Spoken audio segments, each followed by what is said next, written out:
Oui, l'art s'affranchit des espaces habituels pour devenir une expression libre d'un des éléments du patrimoine maritime universel.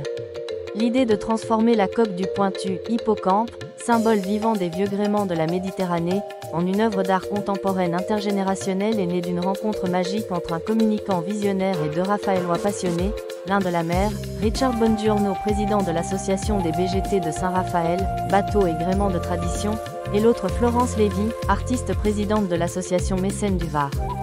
L'œuvre a démarré dans le cadre de l'Action Été culturelle 2025, Rouvrir le monde, mis en place par le ministère de la Culture et a permis en juillet de réunir autour d'un chantier école artistique orchestré par Florence 40 enfants pour en faire une pièce singulière où chacun de leurs coups de pinceau dessine un avenir.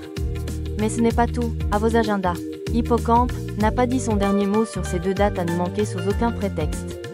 Le samedi 6 septembre, l'œuvre sera finalisée autour de Florence et Richard lors de la journée des associations de la ville de Saint-Raphaël, tissant ainsi un lien fort entre les générations, la transmission et l'ouverture sur demain.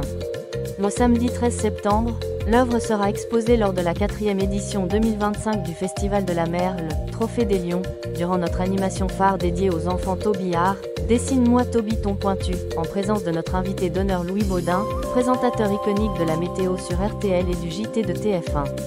L'œuvre sera présentée à l'occasion des JNA 2025 Journée nationale des artistes. Avec comme objectif la vente aux enchères de cette œuvre d'art pour soutenir la sauvegarde de notre patrimoine maritime par l'association des BGT de Saint-Raphaël et le processus de création de l'enfant par l'association Mécènes du Var. Rejoignez-nous et ensemble, faisons de l'art un moteur d'héritage, un pilier de protection de l'identité et d'engagement pour le futur.